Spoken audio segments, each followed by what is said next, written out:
Hi, this is King Butcho. I'm one of the hosts on the BDA podcast, and today we continue to examine the ongoing debate surrounding the Canelo Alvarez vs. Terence Crawford matchup, while some assert that Crawford's technical prowess would neutralize Canelo's advantages. A closer analysis reveals significant misconceptions. Let us assess the facts objectively.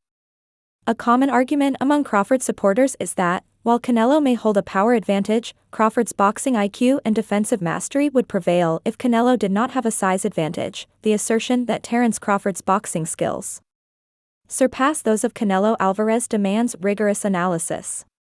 To properly evaluate this claim, we must first identify what specific technical advantages Crawford possesses that Canelo cannot match, and second, assess whether Crawford's defensive capabilities truly warrant the elite status often attributed to him. Upon close examination, Crawford's technical repertoire reveals itself to be primarily built around his exceptional counterpunching ability. His defensive methodology centers on strategic footwork and distance management rather than the dynamic head movement or upper body defensive maneuvers characteristic of boxing's most elusive defensive specialists. Crawford typically employs a pullback counter style, using subtle backward steps to evade incoming punches before launching precise retaliatory strikes. While this approach has proven effective throughout his career, it is not without its limitations and vulnerabilities. Historical fight footage provides compelling evidence of these defensive gaps. In bouts against Shawn Porter, Yuri Ortiz Gamboa, and Egidijus Cavaliauskas, Crawford was visibly tagged by punches that a truly elite defensive fighter would typically evade. The Porter fight in particular demonstrated how a determined pressure fighter could breach Crawford's defense, with Porter finding consistent success when cutting off the ring and forcing Crawford into exchanges. These moments of vulnerability challenge the narrative of Crawford as an impenetrable defensive mastermind. It's worth noting that Crawford's defensive approach often relies on his offensive output as a form of protection, which might be termed offensive defense.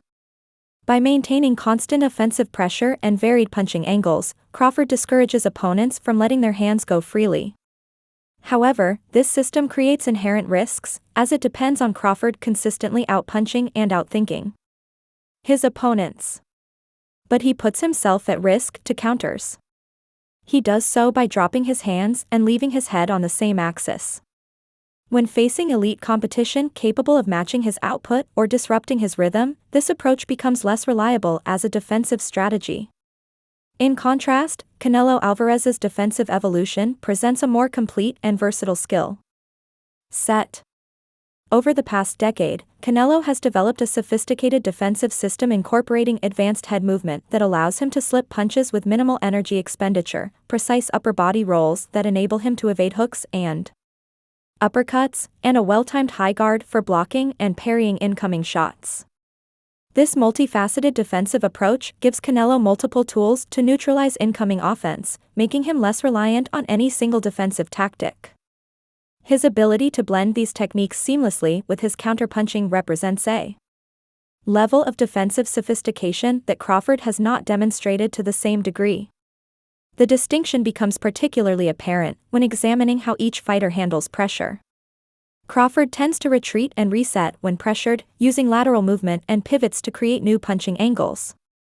Canelo, meanwhile, has shown an increasing ability to stand his ground defensively, using upper body movement and well-timed counters to turn defense into offense without needing to disengage.